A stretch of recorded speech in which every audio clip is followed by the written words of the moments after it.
Hola, somos guías mayores del Club Hidekel de la Asociación Metropolitana de la Ciudad de México.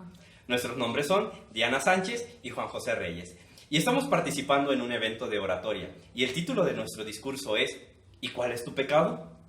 Nuestro discurso está basado en el libro El Camino a Cristo de los capítulos 3 y 6. El objetivo de nuestro discurso es para invitar a las personas que vengan tal como son hacia Cristo. Primero vamos a hablar del arrepentimiento. El arrepentimiento incluye tristeza por el pecado y abandono del mismo. Pero ¿cómo lograremos abandonar el pecado? Cuando reconozcamos su pecaminosidad y lo aborrezcamos del corazón, habrán cambios verdaderos en nuestras vidas. Muchas personas no entienden la magnitud del arrepentimiento, sienten tristeza por ellos y hacen reformas externas en sus vidas. Se vuelven más dadivosos, más amables, más participativos, pero estas cosas pasarán muy pronto. ¿Por qué? Porque solamente lo hacemos por temor a que nuestras malas conductas nos traigan consecuencias irreparables. Le tenemos miedo a las consecuencias de nuestros pecados. Por ejemplo, no robo porque iré a la cárcel. No le soy infiel a mi esposo por miedo a perder la casa o a mis hijos. Te voy a dar un ejemplo de dos personajes bíblicos que fueron seducidos por el pecado. Está José. José el soñador tenía una vida vertical con Cristo. Sus pensamientos estaban conectados con el del maestro. Y cuando fue seducido por la esposa de Potifar, ¿qué fue lo que él hizo? Él pensó, ¿qué va a pensar mi Dios de esto? Y dijo estas palabras, ¿cómo haré este pecado tan enorme contra mi padre? Y huyó inmediatamente de la situación. Y está David. David está a través de la ventana viendo a Betsabé, una mujer hermosa. ¿Qué pasó? Apagó sus pensamientos hacia Cristo, hizo una vida horizontal y lo único que maquilaba en su mente era consumar ese pecado, querer estar con esa mujer. Y cayó. Después él experimentó el arrepentimiento genuino, ese arrepentimiento que viene del corazón y que solo Dios puede dar. Porque si no podemos recibir perdón sin Cristo, tampoco podemos obtener el arrepentimiento si no es con Él. Y ahora te digo a ti, si tú estás acariciando en este momento un pecado, si en tu mente estás maquilando un pecado, ¿qué te impide? ¿Qué te impide recibir el perdón como David? Te voy a dar un ejemplo. David pidió perdón. En su oración, él reconoce las manchas que hizo el pecado en su vida y no solamente pide perdón por ello, sino que pide un nuevo corazón. Y cuando él pide perdón, no se excusa, no dice, es que yo soy hombre, es que esa mujer estaba desnuda, simplemente pide perdón y un corazón nuevo.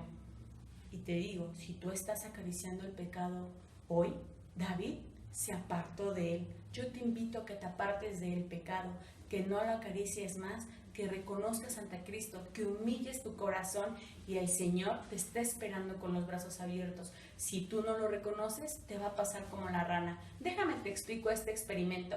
¿Te acuerdas en secundaria? En física hicimos un experimento.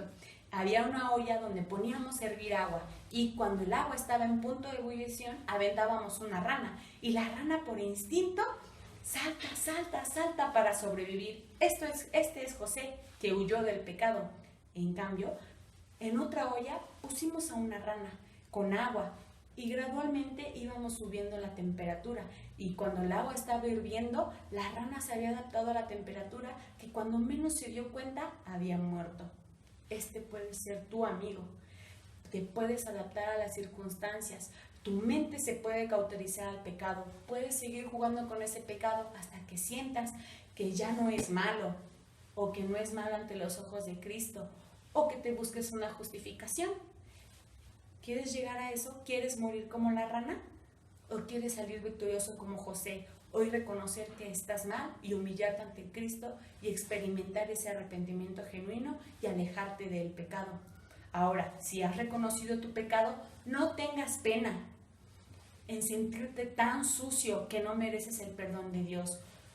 Acércate, el Señor te está esperando y cuando tú lo reconozcas, valorarás tanto el sacrificio que Dios hizo por ti en la cruz. En la segunda parte de nuestro discurso vamos a hablar acerca de la voluntad. Definiremos qué es la voluntad y cómo podemos entregársela a Cristo. Cómo podemos dominar nuestra voluntad. Para esto vamos a introducirnos con nuestro primer texto de la Biblia, que nos habla de cómo llevar la voluntad a nuestro Cristo. Dice: si me buscares y me hallares, cuando me buscares de todo corazón, entonces me encontraréis. Una de las mayores luchas que puede tener el hombre acerca de cómo pelear la voluntad es la pelea que se enfrenta consigo mismo. Por naturaleza, nosotros estamos enemistados contra Cristo Jesús. Segunda de Timoteo 2:26 nos dice que nosotros hemos sido entrelazados en el pecado y que a su vez hemos sido sometidos por Satanás a su voluntad. Entonces quiere decir que nuestra voluntad está chocada, es decir, está peleada contra Cristo Jesús. Pero ¿cómo vamos entonces a resolver este pequeño dilema?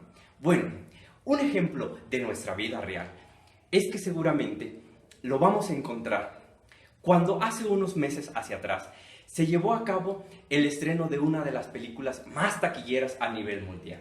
Seguramente escuchaste acerca de Avengers, y en tu mente, cuando inmediatamente llegó el estreno de esta película, todo el mundo hablaba acerca de ella, de las características, de las escenas que iban a pasar, pero en tu mente inmediatamente comenzaron a surgir esos choques emocionales, esos choques mentales que luego nosotros los cristianos solemos tener.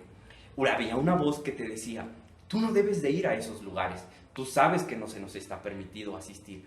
Pero había otra voz que te decía: ve, a final de cuentas no tiene nada de malo, nadie se va a enterar y seguramente si tú no comentas nada, no tiene por qué nadie enterarse.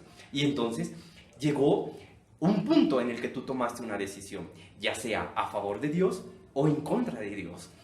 Si tomaste en algún momento la decisión y dijiste: he decidido no ir, conforme pasaba el tiempo seguramente y escuchabas más y más los comentarios, tus pensamientos en ese momento comenzaron a flaquear. Y tambaleabas de un lado y decías por un momento sí, por otro momento decías no. Y cuando más y más se acercaba el momento del estreno de la película, no sabías qué decisión tomar. Sabías cuál era, qué es lo correcto, pero aún así en tu mente había un gran debate. Déjame decirte que si en ese momento tú tomaste la decisión de no ir, actuaste como José en la primera parte que se nos dio de la explicación. Pero si tú en ese momento tomaste la decisión de ir y presentarte en la taquilla, comprar tu boleto, meterte en el cine y disfrutar de la película y después comentar de los guiones y participar de los comentarios de los que los demás hacían, actuaste como David. Ahora yo te pregunto, ¿te sientes en este momento tú arrepentido? ¿Sientes ese mismo dolor que David experimentó en ese momento? Si tú no lo sientes en este momento, entonces déjame decirte que al igual que la rana, tú también estás experimentando esa misma fase. Gradualmente y poco a poco te vas cada vez enredando más en el pecado. Y seguramente cuando va a llegar un momento en el que tú solito te vas a cocinar. ¿Por qué? Porque vas a sentir que esos pecados ya no son tan graves ante la vista de Dios. Pero ahora entonces, ¿cómo podemos vencer nosotros esos pecados? ¿Cómo podemos entregar la voluntad a nuestro Dios? ¿Qué es la voluntad? Déjame decirte que la voluntad la hemos tenido desde el inicio de la creación de este mundo. Se presentó en el jardín del Edén con nuestros primeros padres. La voluntad no es más que la elección hacia nuestras actitudes, hacia cada una de las cosas de las cuales nosotros tenemos que elegir. Esa es la voluntad, la capacidad que tiene el hombre para poder elegir entre una decisión y entre otra. Pero ahora, ¿cómo nosotros podemos doblegar la voluntad y elegir en favor de Cristo Jesús? Te habrás dado cuenta que no solo a través de los tiempos en los cuales tú has ido creciendo gradualmente, hablando en el término espiritual, seguramente tú has hecho promesas a Cristo Jesús. Algunas veces has dicho: ahora sí no voy a pecar, ahora me voy a comportar bien. No pasan 1, 2, 3 semanas y en ese momento tú llegas y dices: ya pequé. Pero entonces, ¿Cómo puedo hacer que mis decisiones sean más fuertes y no tan débiles como la tela de una araña? Bueno, actúa como José. José en ese momento supo que era lo correcto. Y cuando supo que era lo correcto, en ese momento actuó.